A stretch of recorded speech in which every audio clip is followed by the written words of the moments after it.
योगी आदित्यनाथ ने कहा, बिहार को जंगल राज से निकाल रही डबल इंजन सरकार। 1990 से 2005 था वंशवाद और अराजकता का दौर। योगी आदित्यनाथ ने कहा। उत्तर प्रदेश के सीएम योगी आदित्यनाथ कहते हैं, 1990 से 2005 तक बिहार के जंगल राज और वंशवादी राजनीति के बारे में कौन नहीं जानता। आपने देखा होगा कि वो कौन लोग थे जिन्होंने बिहार की आध्यात्मिक ज्ञान की धरती को वंशवादी राजनीति और अपराध की धरती में बदल दिया।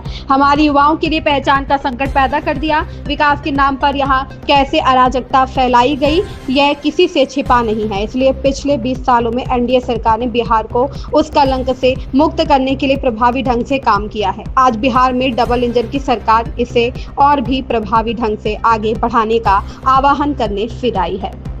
और भाइयों, कौन नहीं जानता है, 1990 से 2005 तक बिहार का जंगल राज और परिवारवाद आपने देखा होगा। कौन वे लोग थे जिन्होंने बिहार की ज्ञान भूमि को, बिहार की इस आध्यात्मिक ज्ञान भूमि को परिवारवाद और अपराध की भूमि बना करके यहां के हमारे नौजवानों के सामने पहचान का संकट खड़ा कर दिया था।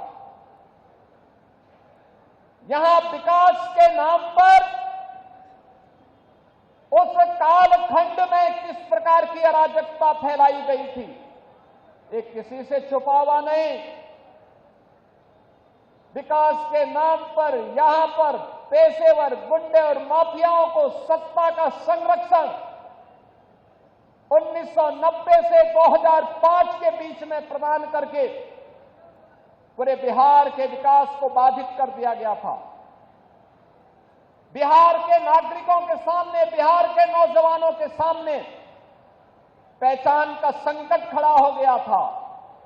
हर वह व्यक्ति बिहार से प्लान कर रहा था जिसके मन में एक भाव था बिहार के बारे में कुछ करने की, बिहार को आगे बढ़ाने की और बिहार की अपनी उस परंपरा को जिसने कभी भारत को नेतृत्व दिया था, भारत के स्वर्ण युग को लाने का अवसर जिस बिहार ने दिया था, अपने पूर्वजों की स्थापना को पुनर्स्थापित करने का जो जज्बा था, उस जज्बे को उस कालखंड में किस प्रकार से रौंदने का काम हुआ था, यह किसी से छुपा हुआ नहीं। और इसीलिए पिछले 20 वर्ष में बिहार को उस कलंक से मुक्त करने का काम एनडीए की सरकार ने जिस प्रभावी ढंग से किया है, आज डबल इंजन की ये भारतीय जनता पार्टी एनडीए की सरकार बिहार के अंदर उसको और प्रभावी ढंग से आगे बढ़ाने के लिए इस चुनाव में फिर से बिहार वासियों का आह्वान करने के लिए आई है।